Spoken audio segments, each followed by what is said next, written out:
Good morning, everybody. Welcome to the OK Grognard Show. It is Sunday, August 9th, 9:30 a.m. Central in beautiful Lake Geneva, Wisconsin. And because it's Sunday, it's Rules Retrospective Day. We have been working our way through the first edition character classes. Where are we at here?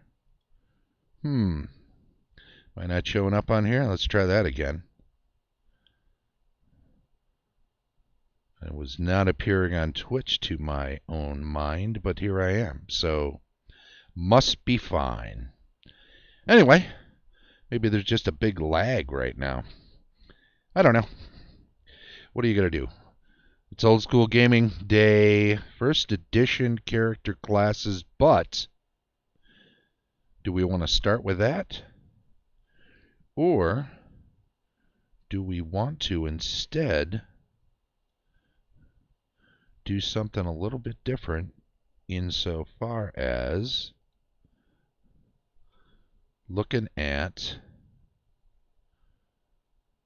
what we know from original Dungeons & Dragons? Because that's kind of where it all starts. So let's pop back over to OD&D and talk about, kind of review, if you will, the Clerics from first edition. Clerics gain some advantages from both of the other two classes, fighting men and magic users. In that way, they have the use of magic armor and all non-edged magic weapons, no arrows, plus they have numbers of their own spells. In addition, they are able to use more of the magical items than are the fighting men. When clerics reach a top-level patriarch, they may opt to build their own stronghold, and when doing so, receive help from above. Thus, if they spend 100,000 gold pieces in castle construction, they may build a fortress of double that cost. Finally, faithful men will come to such a castle being fanatically loyal, and they will serve at no cost. There will be from 10 to 60 heavy cavalry, 10 to 60 horsed crossbowmen, Turcopole type, and 30 to 180 heavy foot. Heavy. Note that clerics of 7th level and greater are either law or chaos, and there is a sharp distinction between them. If a patriarch receiving the above benefits changes sides, all the benefits will immediately be removed. Clerics with castles of their own will have control of a territory similar to the barony of fighters, and they will receive tithes equal to 20 gold pieces per inhabitant per year. That is a lot. Inhabitants in a territory. Good morning, Grind. How you doing? So, if you can become a patriarch, a high-level cleric, if you can get yourself in a position where you can attract all these people, if you can plunk down your stronghold near a pretty big population center, I don't know if it's going to require permission or you're going to have some kind of favor owed to you or what, but if you can do that very thing, then that 20 gold pieces per inhabitant per year could add up pretty fast.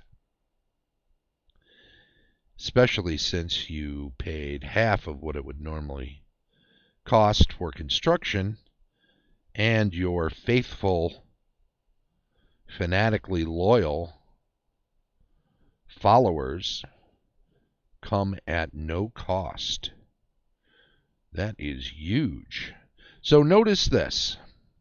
What do we get from this? Clerics gain some of the advantages of both the two other classes, fighting and magic users. So we know they can use armor, can't use edged weapons, and we know they can cast some spells. That's in the first one sentence. 2 sentences, they are able to use more of the magical items than our fighting men. Obviously, that's going to include being able to use scrolls, certain wands, not wands, but rods, staves. There are some of those that are available to them. However, once we get past those first 2 sentences, we're right into top level stuff here. When clerics reach the top level. So, I don't know, cart before the horse? Is this all about getting yourself up high enough level to have yourself an army? Skull and Pants, what's going on, buddy? Or is this, it really seems like you're trying to get there pretty fast. Well, let's look at something else here. And I'm just going to get myself out of the way. Here are the comparisons between the 3 XP tables. Clerics advance the fastest. But look at this. 1, 2, 3, 4, 5, 6, 7, 8 is top level. 9 is top level for fighting men. 10, 11 is top level for magic users. Now we know that hit points are a 6-sided. Everything's 6-sided back then, right? Early on. But let's take a moment for the experience points here. When you get to 100,000 experience points. So, all right, this is kind of interesting. Slowest for magic user to get to 2nd level. Still slowest to 3rd, slowest to 4th, slowest to 5th by far compared to. Of course, this progression is doubled, doubled, doubled, doubled, doubled, doubled. But then it doesn't double anymore for magic users. It slows down a little bit. But it gets tougher because it more than doubles for clerics. Still doubling for fighting men up to champion. And then it slows a little bit. A little less to superhero, but then doubled again to lord.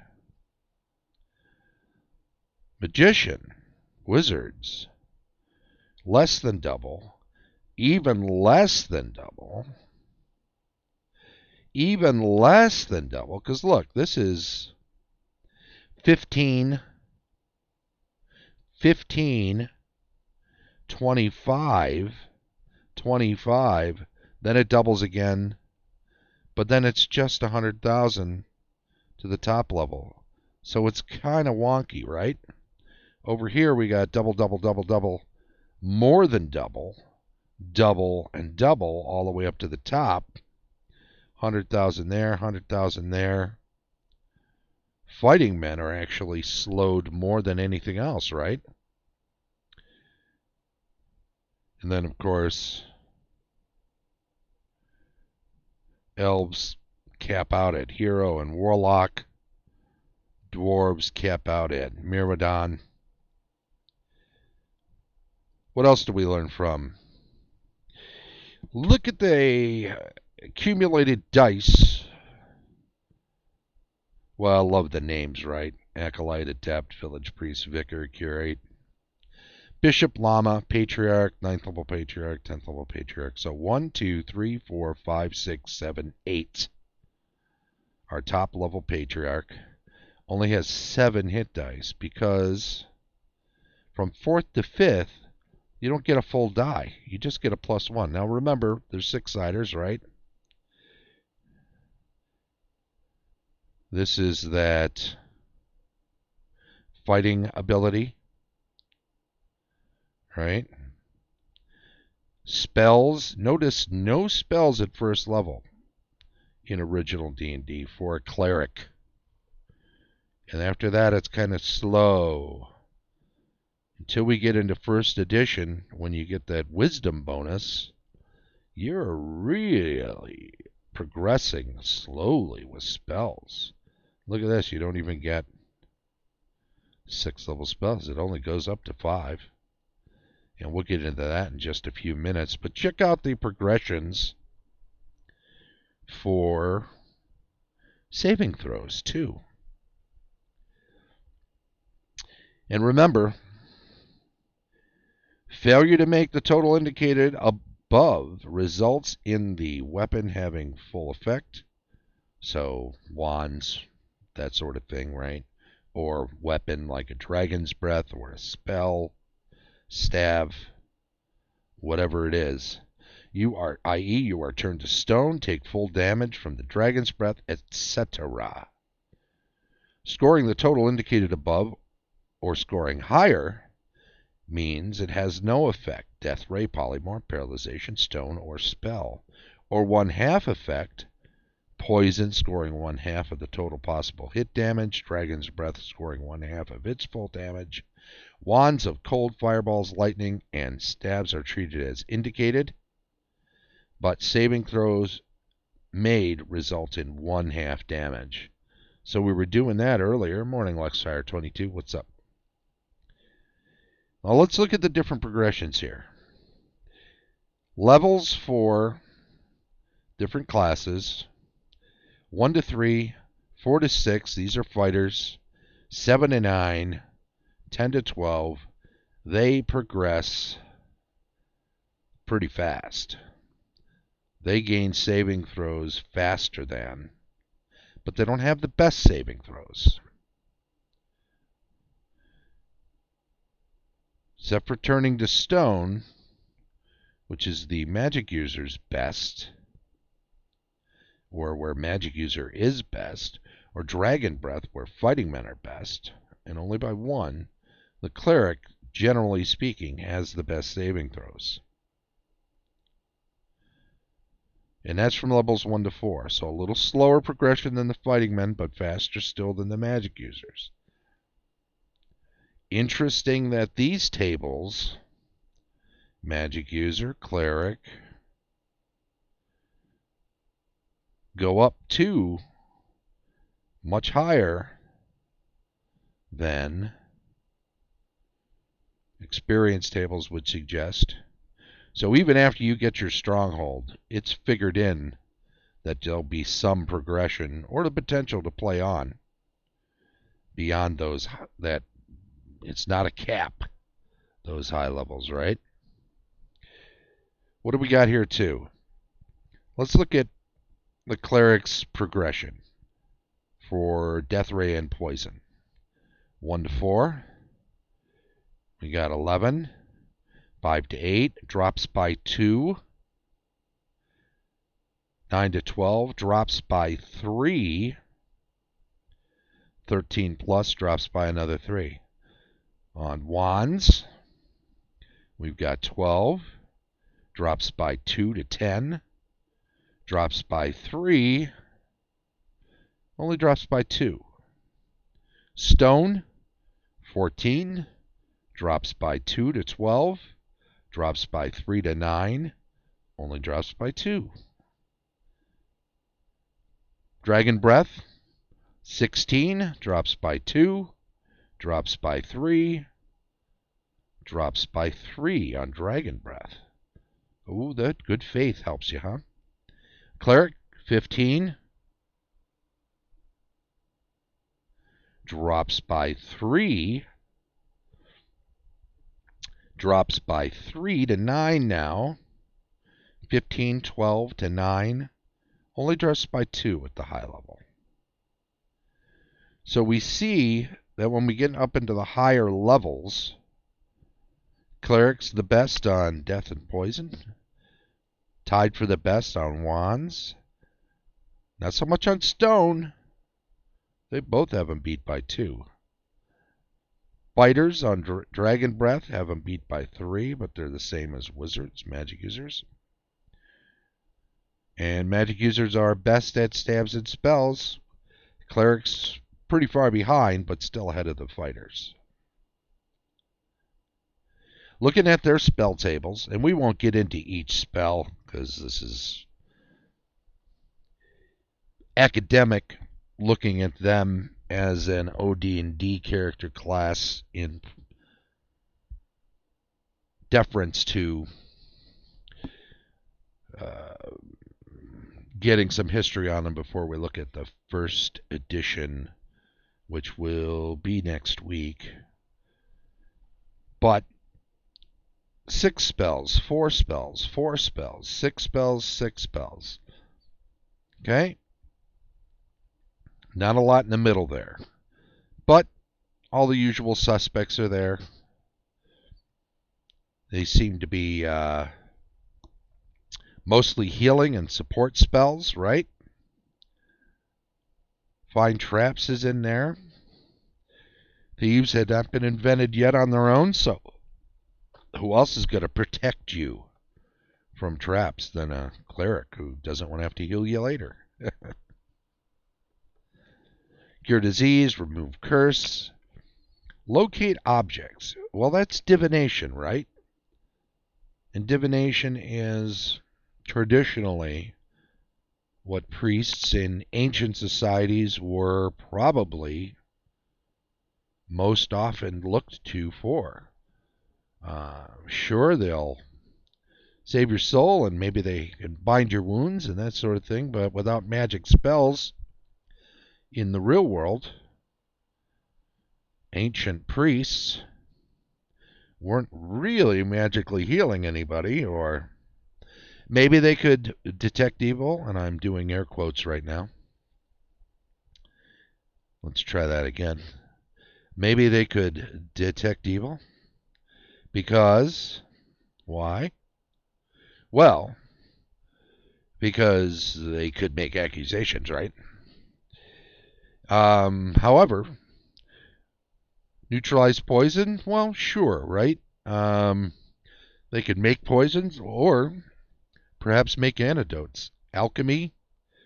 Well, you have to look to our Shakespeare, Romeo and Juliet, to know that they were into potions. But divination, all the way back. Later we'll have augury as a spell in first edition, but commune, I'm not so sure. Speak with plants is kind of in there, perhaps in deference to what would later become the Druids, as well as speak with animals. Turn sticks to snakes, straight out of the Bible, right? Cast down the staff, Moses did. Turn it into a serpent. But locate objects. Commune. These things are meant to be a callback to, slaughtering an animal, reading the guts. Not so much tea leaves, but there you go. So there's our spells. And we'll, probably after we're done classes and somewhere down the road, we'll do some spell comparisons through the different editions with a focus mainly on first edition. How it got to where it was and what it became later, and if that was a good thing. But continuing with the AD&D Cleric, we like to look at the turning undead, because this, even at first level, is a thing.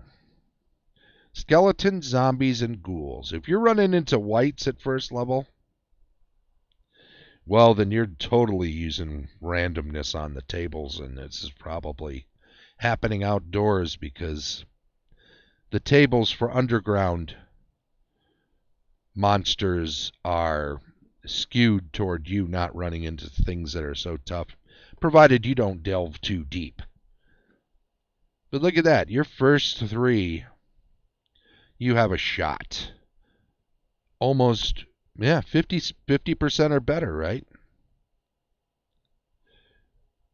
Well, no, I'm sorry. I'm thinking 20-sider. Where's my brain? You're rolling 2 6-siders.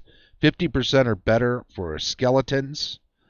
In fact, absolutely better, because 7's your most likely number with the bell curve of 2 6-siders. You're probably going to get a 7 or better for a 9. 11, we're getting outside. Zombies is probably, given how a bell curve works and the likelihood of rolling a 7, you're probably...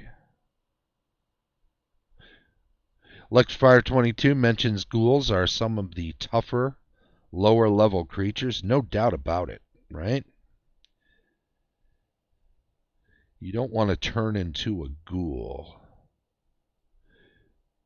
Straight up turned for skeletons, village priest, but it's a matter of how many.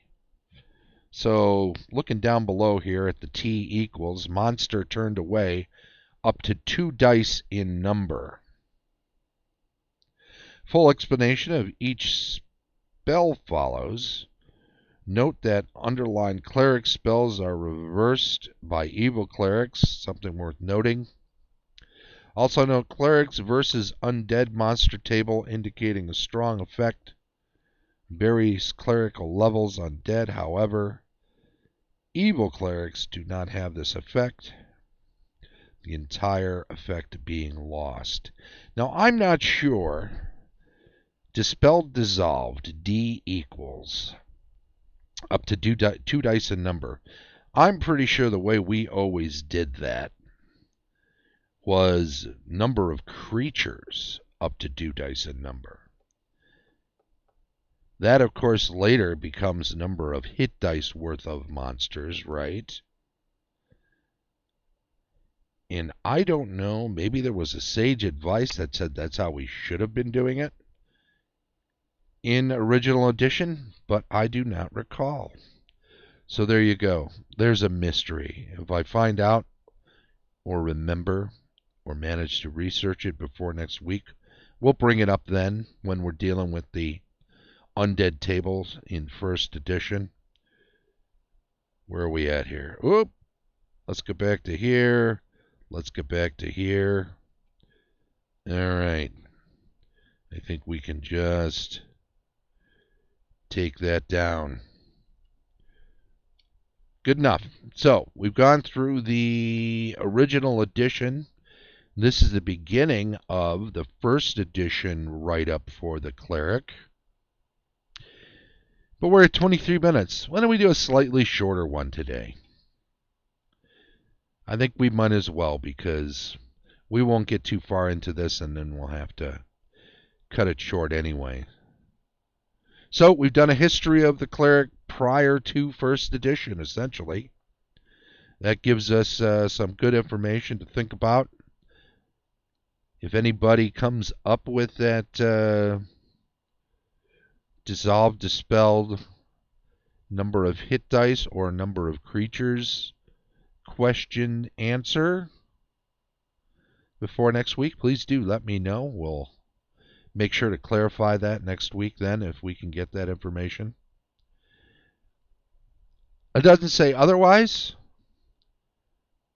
I only suspect it was supposed to be number of hit dice because that's how it becomes later. But without that information, if I were just reading it straight out, I think the obvious is to suspect it's number of creatures. So I'm not surprised that's what we used to do.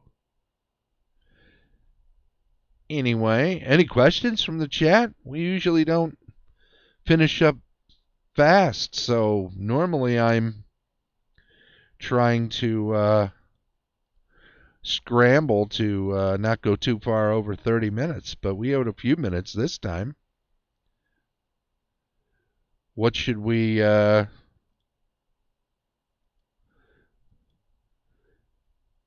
like running Clerics as well. Good show. Thank you very much. That's cool. Thank you very much too, Mike. Both of you. And I'll tell you what, when I play, I tend to play Clerics. I think because I always DM and such, almost always DM, when I do get a chance to play, I like having things to do in and out of combat, and Clerics seem to, between their spells and their combat abilities, always seem to be able to get into the mix if you want to. Whether it's throwing a support spell like a Divine and Augury or something like that, or if it's getting in there and swinging away, taking up some of the damage, or if it's healing after combat, or if it's helping figure out where to go next. Clerics always seem to have an ability of, you're not looking for, you don't have to look too far for something to do in any given situation. So I tend to play them myself. I think sometimes, because most often when I wound up playing, it was at convention games or game days, and because I mostly DM'd, and when you're DMing, you're playing all the characters at one point or another, different types. So it's not like I never get to play this or that. If you wanted to, you just throw one into as an NPC, right? And have a meet up. And I'm not talking about DM NPCs. That's a whole other thing, and I won't get into that right now. Because I will say I'm not a fan of having an NPC constantly tagging along. I know if you've got one or two players and are each playing one character and they don't have enough support, I can understand having a support character, but it tends to be a bit of a Mary Sue in some cases, sadly. I don't know. Is that a misogynist term? There is a male term for it too, and I don't think that's the idea behind it anyway. So let's just say DM NPCs could be less prominent and then not be too much of a problem. But personally, I rather have players pick up hirelings and henchmen. I'd rather have a player have two characters. Have one be his main character and have the other be a follower or something, but it can be a full-fledged PC that gets a share of the experience and treasure. And if you have only two players, have them both have two characters. Then you don't have to pretend like your DM NPC doesn't understand what the heck's going on all the time. Just playing dumb, especially a wizard. How do you square that circle? I don't know. Anyway, that gets us up to about time to say goodbye. So we will just say thank you to everybody who follows the channel. If you're here and you're following, you might as well speak up in the stream chat because, oh, geez, GG Games, haven't seen you for a little bit. How you doing there? The saying you should speak up in the stream chat. Well, you're here. If you're here, why not? Because that gets you on our list. We do a weekly drawing. There's no purchase necessary.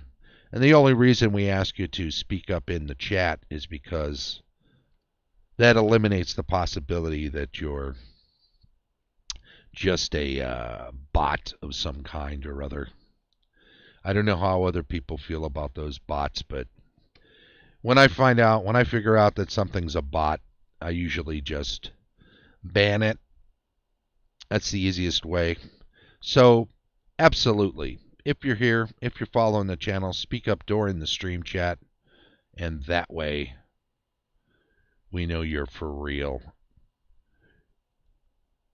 Tomorrow we'll make an announcement about who got the weekly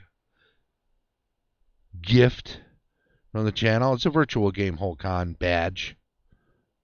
And it wasn't somebody who's here today, I'm afraid. Sorry. I put out a PM to them, and hopefully they'll get back to me. If they don't want it, we'll draw somebody else. But I think they'll want it. We'll see. Thank you again. As I say, do me a favor. If you're around tomorrow, 9:30 a.m., don't forget that we have the weekly news and announcement. Tuesday, cartography and world building. We've got campaign discussion on Wednesday, game running tips on Thursday, building adventures on Friday, DM reviews on Saturday, and back around to the rules retrospective next Sunday, where we'll be looking at first edition fighters genuinely. And then, also, if you're on YouTube catching this, be sure to subscribe and give us a little thumbs up. Maybe make a comment, something constructive. We'd appreciate it. Everybody enjoy the rest of their Sunday. I want to thank you once again. Have a great day, and hopefully we'll see you tomorrow or at least later in the week. Bye-bye.